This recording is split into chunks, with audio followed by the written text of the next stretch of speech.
क्या विकार क्या है? ये विकार आया है? ये चश्मा वाले भैया बताएंगे हमारे विकार क्या है? रोग। रोग तो इसमें आ गया ना, क्लेश, शारीरिक क्लेश में रोग आ गए, मानसिक क्लेश में ये टेंशन डिप्रेशन आ गए। ये विकार क्या है? हाँ हाँ, विकार का मतलब है, आप गाते हो ना, विषय विकार मिटाओ पाप हरो देवा, स्वामी पाप श्रद्धा भक्ति बढ़ाओ, श्रद्धा प्रेम बढ़ाओ, संतन की सेवा, ओम जय जगदीश हरे। तो विकार किसे कहते हैं? ये जो आपको काम वासना सताती है, पराई स्त्री को देखकर, पराई मर्द को देखकर जो आपके मन में रोमांच होता है, इसे वासना कहते हैं। ये विषय है, ये विकार है, ये आपका शारीरिक क्या है? विकार। किसी भी महिला को देखकर, किसी भी पुरुष को देखकर आपके मन में गलत गलत विचार आ रहे हैं, मतलब आपके भीतर के विकार है, ये विकार है, ये विषय है। विषय विकार मिटाओ। हे प्रभु, ये पाप मिटाओ। तो हमारे भीतर क्या है? काम, क्रोध। हमारे भीतर क्या है? बात बात में गुस्सा है, ये विकार है। काम, क्रोध, लोभ, जरूरत से ज्यादा लोभ। अच्छा, काम बुरा नहीं है, क्रोध बुरा नहीं है, यदि इसका उपयोग सही किया जाए तो ये सही भी है। अच्छा ये बताओ, काम, क्रोध, लोभ, मोह ये सही है कि बुरे हैं? बोलो, ये सही है कि बुरे हैं? ये सही भी है और बुरे भी हैं। अब सही कहाँ है और बुरे कहाँ हैं, इसको भी समझ लेना बहुत आवश्यक है।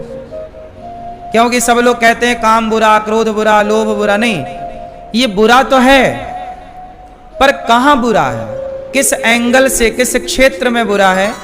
ये सही भी तो है, पर सही कहाँ और बुरा कहाँ? आओ इसे जरा समझने की कोशिश करें। देखो, बात करते हैं काम की। यदि आप पराई स्त्री को देखते हो, पराई मर्द को देखते हो, तब तो ये काम बुरा है।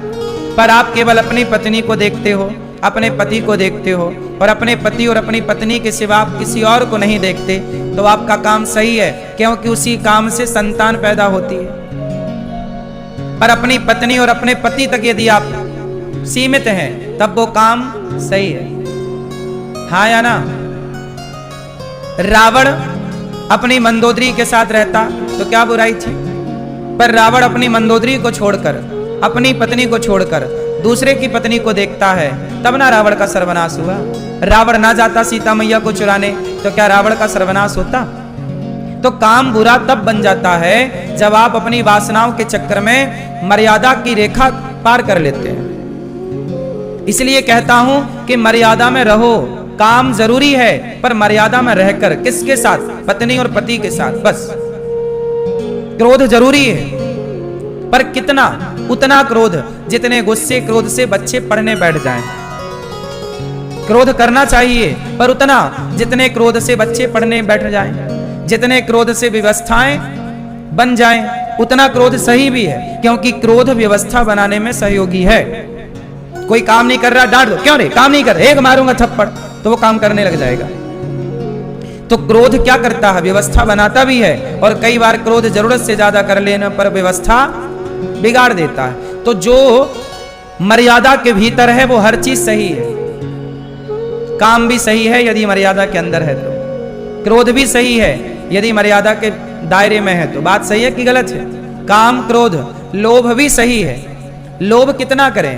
अरे जितने में दाल रोटी आ जाए, रोटी कपड़ा मकान, इतना लोभ कर लो कि भाई आपका मकान बन जाए, रोटी भरपेट आए, कपड़ा आए, बच्चे पढ़ लिख जाएं, रोटी कपड़ा मकान शिक्षा, ये हमारी जरूरतें पूरी हो जाएं, बस इतना लोभ बहुत है। बाकी लोभ भगवान की प्राप्ति का करो, वृंदावन जाने का लोभ करो, भगवान का नाम जपने का लोभ करो, कथाएं सुनने का लोभ करो।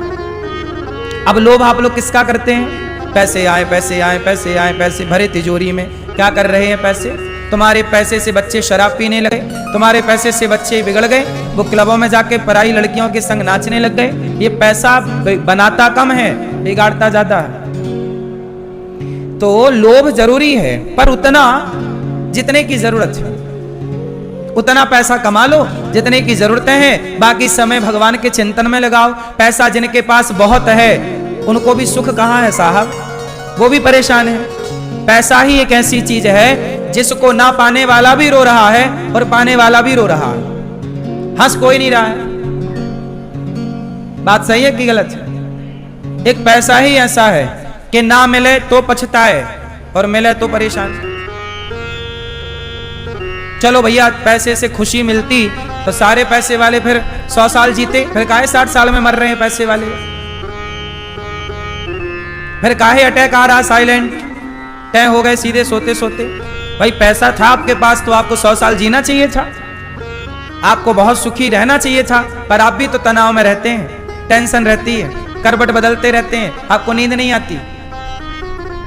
पैसे थे तो सारा सुख मिलना था ना। फिर इससे मतलब, इसका मतलब है कि पैसा सुख नहीं देता साहब, पैसा जरूरतें पूरी करता है। बोलो हाँ। पैसे क्या दे सकता? कपड़े दिला सकता है, अच्छा घर दिला सकता है। पैसे क्या दिला सकता है? अच्छी गाड़ी दिला सकता है। अच्छा ये बताओ, पैसा अच्छी पत्नी दिला सकता है? बोलो। पैसा अच्छी मां दिला सकता है? पैसा अच्छा बाप दिला सकता है?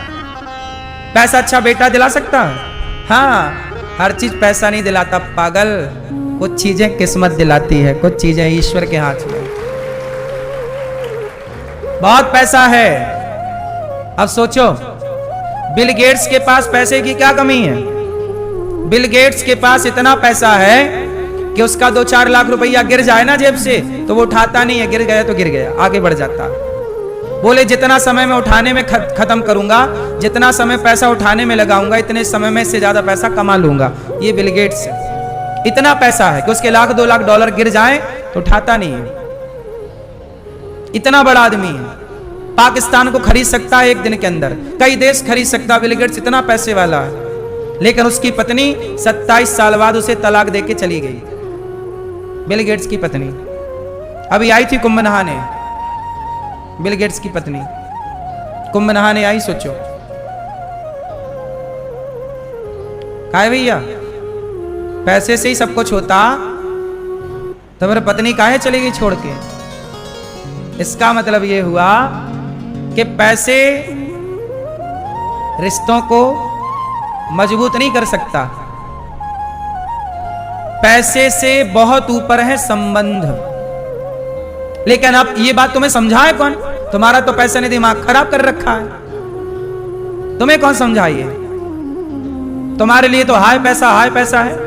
अरे पागल, पैसे से बढ़कर तुम्हारी मां है, पैसे से बढ़कर तुम्हारा बाप है, पैसे से बड़े संबंध हैं। इसलिए पैसे को दूसरे तीसरे नंबर पर ले जाओ, पहले नंबर पर रिश्तों को रखो। आप रिश्तों में खुश हैं तो आप अमीर हैं, आपकी पत्नी आज्ञाकारी है, आपका बेटा आज्ञाकारी है, आपके परिवार में हंसी खुशी है, आप अमीर हैं। और आपके पास बहुत पैसा है पर परिवार में प्रेम नहीं है तो आप जितना गरीब कोई नहीं है। आपसी प्रेम नहीं है, पत्नी बात नहीं करती, पति बात नहीं करता, बेटा बात नहीं करता, माँ बात नहीं करती, क्या मतलब फिर पैसों का? 100 पैसों के गद्दों में क्या फायदा? क्यों जी, बात सही है? जीवन में पैसा चाहिए कि प्रेम चाहिए? बोलो। अरे जिन पति पत्नी के प्रेम है ना, उनका जीवन पेड़ की छांव में भी गुजर जाता है, और जिनके अंदर प्रेम नहीं होता ना, तो दुनिया का अमीर आदमी है बिल गेट्स, उनके भी तलाक हो जाते हैं। प्रेम ना होने से पैसा काम नहीं आता। लेकिन एक बात निश्चित मानो, राम सीता का प्रेम था तो 14 साल गुजर गए जंगल में। बोलो हाँ, सही है? पति पत्नी में प्रेम हो तो पेड़ की छांव में जिंदगी गुजर सकती है। ये बात सही है कि गलत है? बच्चे आज्ञाकारी हों, बच्चे संस्कारी हों, तो उन बच्चों के साथ तो हम फुटपाथ पर भी जिंदगी गुजार सकते हैं। और बेटा आज्ञाकारी नहीं है, पत्नी और पति चरित्रवान नहीं है, एक दूसरे की इज्जत नहीं करते, तो महलों में भी गुजारा ना होगा। महलों में भी साहब लोग करवटें बदल रहे हैं। पत्नी अपनी करवट सो रही है, पति अपनी करवट सो रहा है, एक दूसरे को देखना भी पसंद नहीं कर रहे, और रह कहां रहे हैं? महलों में। ये चोचले हैं मेरी मां। जिंदगी की खुशी पैसा कभी नहीं था, जिंदगी की खुशी प्रेम था। आजकल वो प्रेम गायब हो गया, पैसा पैसा दिख रहा है। रिश्ते प्रेम से मधुर होते हैं, जिंदगी हरी भरी प्रेम से होती है।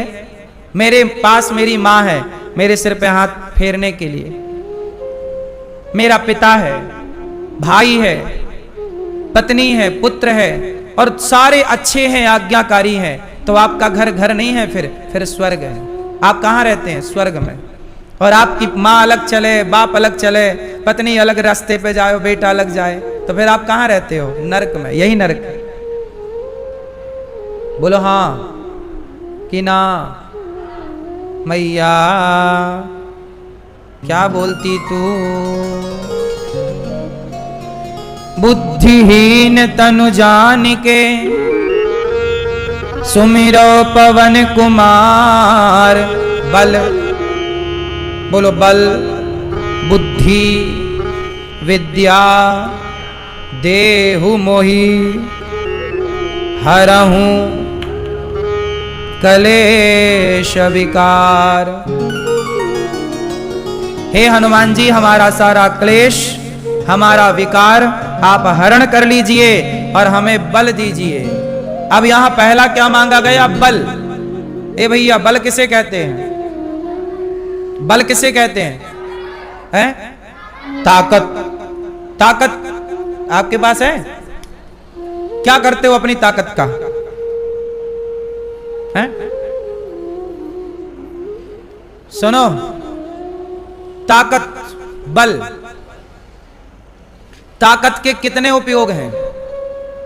ताकतवर ना गला भी दबा सकता है और ताकतवर पांव भी दबा सकता है। तो अपनी ताकत को गला दबाने में खर्च करना चाहिए कि चरण दबाने में खर्च करना चाहिए? इसलिए हे प्रभु, हमें बल तो देना, पर ऐसा बल ना देना कि हम उस बल से लोगों को परेशान करने लग जाएं। ऐसा बल देना जिस बल से हम समाज की सेवा करने लग जाएं, ऐसा बल हो। बल का, अब बहुत सारे लोग बली हैं, पर वो मारते पीटते रहते हैं, लड़ाइयां करते रहते हैं, उल्टे काम करते हैं। तो बल कैसा हो? जैसे ये दास अनिरुद्ध, मैं अपने शरीर के बल को कहां लगाता हूं? माताओं के पांव दबाने में। पांव दबाता हूं कि नहीं? आप लोग दबाते हो अपनी मां के पांव? कितने लोग मां के पांव दबाते हैं बताओ? आप अपनी मां के पांव दबाते हो रोज? कभी कभी। तो आप लोग दबाते हो भैया, चश्मा वाले? पांव दबाते हो अपनी मां के? नहीं। पैर, पैर दबाने से दुखते हैं?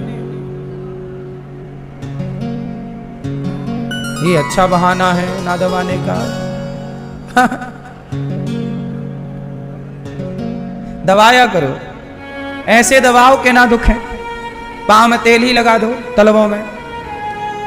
चरणों से जुड़े रहो बस। जब आप अपनी मां के पांव दबाओगे, अपने बाप के पांव दबाओगे, तो लिखना गारंटी देता हूं, तुम्हारे बच्चे जब ये देखेंगे कि मेरा पिता अपने पिता के पांव दबाता है, तो आपका बेटा ये लेसन सीखेगा। ये किसी कॉलेज में नहीं सिखाया जाएगा, ये आप ही सिखा सकते हैं दिखाकर। तो बल, बुद्धि, बुद्धि आप लोगों के पास क्या है? बोलो, बुद्धि है? चलो, बुद्धि का उपयोग कहां करना चाहिए?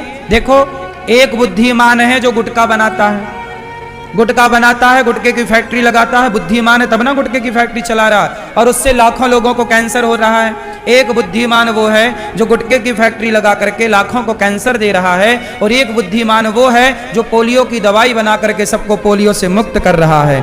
दोनों बुद्धिमान है। एक ने अपनी बुद्धि समाज को बिगाड़ने में खर्च की, तो एक ने अपनी बुद्धि समाज को सुधारने में खर्च की। भगवान आपको बुद्धि दे तो समाज की सेवा में लगाइएगा। ऐसी बुद्धि ना हो जो आप अपनी बुद्धि से तिगड़म करने लग जाएं, गलत करने लग जाएं। आजकल आपके मोबाइल पे फोन आता है, आप अपना ओटीपी दे दीजिए, वो आपके हम बैंक से बोल रहे हैं, जैसे ही आपने ओटीपी दिया आपका अकाउंट खाली कर लिया गया। अब बताओ जो आपके ओटीपी से आपका अकाउंट खाली कर ले और पुलिस भी उस तक नहीं पहुंच पाती, अब बताइए वो बुद्धिमान है कि मूर्ख है? बोलो। जो आपके ओटीपी से आपकी जरा सी गलती से आपका अकाउंट खाली कर रहा है, वो मूर्ख है कि बुद्धिमान है? बुद्धिमान तो है, पर वो बुद्धि कहां खर्च कर रहा है? दूसरों को लूटने में, दूसरों के पैसे चुराने में वो अपनी बुद्धि लगा रहा है।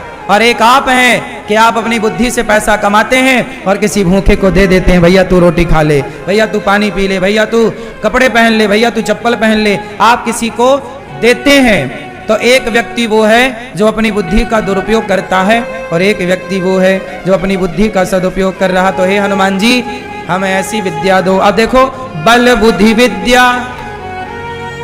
मैया ए मेरी माँ जल्दी जाओ, मेरी माँ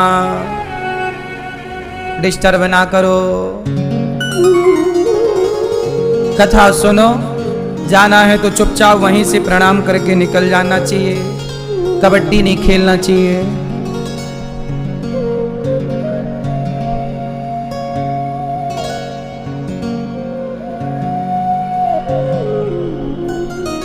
आप भी जा रहे हो? बुराई मान गए क्या? जाओ, टाटा।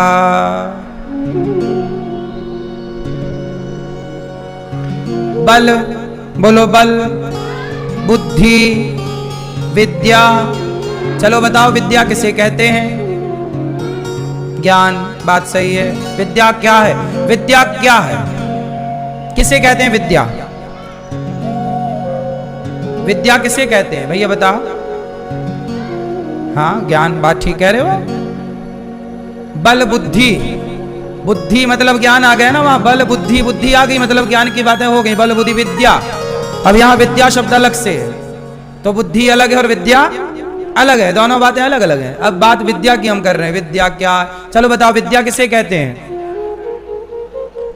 विद्या क्या देती है आप बताओ? विद्या क्या देती है? ज्ञान। विद्या ज्ञान देती है, ये कह रहे हैं जानकारी देती है। आप बताओ लाल मैया विद्या क्या देती है? आप ज्ञान, ज्ञान देती है विद्या। पीली मैया बताओ विद्या क्या देती है? शिक्षा। लाल मैया बताओ, पंचायती मैया, मैया बताओ विद्या क्या देती है? विद्या क्या देती है? ज्ञान, ज्ञान। भैया बताओ। हाँ, विद्या ददाति विनयम। विद्या क्या देती है? विद्या ददाति विनयम मतलब नम्रता। विद्या हमें नम्रता देती है, नम्रता सिखाती है, नम्र बनाती है। यदि आप पढ़ लिख करके नम्र नहीं भये तो विद्या का कोई अर्थ नहीं। विद्या क्या देती है? विनय देती है, नम्रता देती है। आजकल के आदमी पढ़ लिख करके ना अकड़ में रहते हैं, जी अपन सब जानते हैं। अरे ये तो मूर्ख हो, जो विद्या पा करके नम्र नहीं हुआ वो विद्वान कैसा है?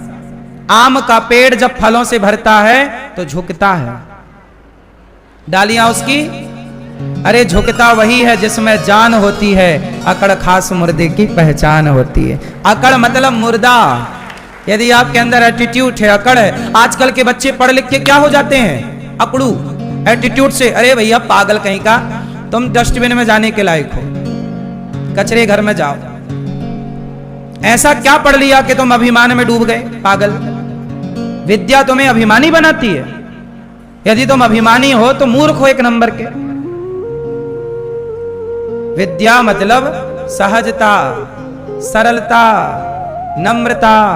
यदि आपके अंदर नम्रता नहीं है, आपके अंदर करुणा नहीं है, आपके अंदर दयालुता नहीं है, तो क्या पढ़े हो फिर? केवल डिग्रियां। आजकल सरकार डिग्रियां बांट रही है, बांटो डिग्री, बांटो बांटो। इन डिग्रियों से भला ना होगा। ये डिग्री वाले बेटे ही अपनी मां को घर से निकाल बाहर फेंकते हैं। ये अपनी मां की तक तो कदर करते नहीं, अपने बाप की इज्जत करते नहीं। हमारे गौरी गोपाल में ऐसी माएं रहती हैं जिनका बेटा प्रोफेसर है, मास्टर है, बड़े बड़े सरकारी पदों पर है, पढ़ लिख करके ना है, वो अपनी मां की इज्जत नहीं करता। पढ़ा लिखा है, ऐसी क्या पढ़ाई पढ़ ली तुमने? अरे शिक्षा का मतलब ही है मातृदेवो भव पितृदेवो। जो अपनी माँ की इज्जत ना करे, जो अपने बाप की इज्जत ना करे, वो पढ़ा लिखा है कि मूर्ख है? बोलो। चलो यदि देखो आपके अंदर शिक्षा है, मतलब आपके अंदर नम्रता होनी चाहिए। विद्या का मतलब है नम्रता। और आजकल के पढ़े लिखे लड़के एक हाथ में सिगरेट, एक हाथ में शराब, उनको लगता है यही शिक्षा है। पढ़ लिख गए मतलब वो खड़े खड़े खाना सीख गए, खड़े खड़े पेशाब करना सीख गए। पढ़े हैं साहब तो खड़े खड़े पेशाब करेंगे, खड़े खड़े खाएंगे। खाने तक का तो ढंग नहीं है, मूर्खों को बने पढ़े लिखे हैं। खाना कैसे चाहिए? तुम्हारे दादा परदादा बाप दादे सब ऐसे घोड़ों की तरह खड़े खड़े खाते थे। फिर तुम बड़े पढ़े लिखे हो। जब तक तुम्हारी मम्मी, जब तक तुम्हारी मैया अनपढ़ थी ना, तब तक जीजाबाई जैसी माए शिवाजी पैदा करती थी। जब से पढ़ लिख गए आप, जब से पढ़े लिख गए, जब से आज की पढ़ी लिखी मम्मियां पैदा होने लग गई, तब से आजकल टपोरी पैदा हो रहे हैं। एक भी शिवाजी पैदा हो रहा है तो बताओ कहीं किसी क्षेत्र में? अनपढ़ लोग थे ना तो विवेकानंद पैदा होते थे, झांसी की रानी पैदा होती थी, क्योंकि वो समाज आज के हिसाब से अनपढ़ था। जबकि आपको जानकारी गलत मिली, पहले के लोग आज के लोगों से ज्यादा शिक्षित थे। बोलो हाँ।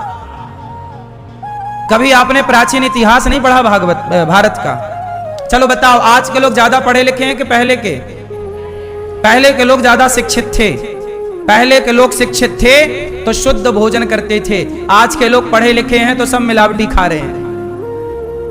पहले के लोग अनपढ़ थे तो गाय की पूजा करते थे, आज के पढ़े लिखे हैं तो कुत्तों से मुंह चटवा रहे हैं। बोलो हाँ। पहले के अनपढ़ थे तो गाय का गोबर उठाते थे, आज के पढ़े लिखे हैं तो कुत्ते की पोटी उठा रही है मैडम और बोल रही है मैं पढ़ी लिखी हूं। बहुत ज्यादा कुछ बदला नहीं है, बस गाय से कुत्ते में आ गए, इतना ही अंतर है। नहीं और क्या बदला? पहले के लोग पढ़े लिखे नहीं थे तो सत्तू खाते थे, सत्तू, सतुआ। बोलो हाँ, जो कि शरीर के लिए बहुत फायदा देता था। और आज के पढ़े लिखे हैं तो पिज्जा बर्गर खाते हैं, जो कि एक तरह का जहर है। अब आप पढ़े लिखे हैं तो आप जहर खाएंगे। पहले के लोग अनपढ़ गंवार थे तो सत्तू खा के लंबा जिंदा। पहले के लोग अनपढ़ थे तो 80 साल तक चश्मा नहीं लगता था, आज के पढ़ लिख गए हैं तो 10 साल में चश्मा लग जाता है। पहले के लोग अनपढ़ थे, गंवार थे तो 80 साल जीते थे, आज के पढ़े लिखे हैं तो 70 में 60 में टैं हो जा रहे हैं। पहले के लोग अनपढ़ थे तो एक एक गिलास घी पी जाते थे और घी पचाने की ताकत रखते थे, आज पढ़े लिखे हैं तुमसे 4 रोटियां नहीं पच रही हैं।